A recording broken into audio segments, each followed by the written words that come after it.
দিনের মধ্যে 15-20 দিন পর আবার করতে বেরিয়ে পড়ে। বিশেষ করে চন্দ্রগোড়া 15-20 দিনের সাপেরও একটা 70 থেকে 75 ml বিষ থাকে, যেটা ভাবা যাবে। বিশেষ করে ছোট চন্দ্রগোড়া যদি কেটে দেয়, আমরা কি ভাবি এটা ছোট সাপ কামড়িতে, ওটা কোনো ব্যাপারই না। ছোট সাপ কামড়ালে সব থেকে বেশি ভয়ানক বিষধর হবে এবং সব থেকে বিপদ ঘটবে বেশি।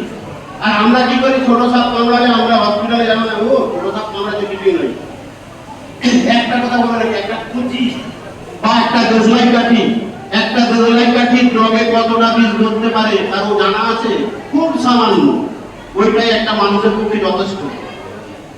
যদি পরীক্ষা করতে চাই কেউ, 1 গামলা দুধে একটা দেশলাই কাঠি বিষে ডুবিয়ে ওইটা যদি 1 গামলা দুধে দিয়ে দেয়, সঙ্গে সঙ্গে ওই দুধটা কেটে ছানা হয়ে যাবে।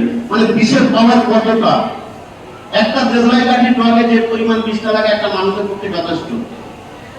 আর চন্দ্রগোড়া 65 থেকে 70 ml বিষ কিন্তু 1 সেকেন্ডে ঢেলে দেবে, যেটা কোবরা 25 থেকে 30 ml, কেউতে যেটা মনোবলের কোবরা 40 থেকে 45 ml বিষ ঢেলে দেবে। শঙ্কিনী ও তো কামড়াতে পারে না, আমাদের ভারতবর্ষে ওর কোনো রেকর্ড নেই কামড়া।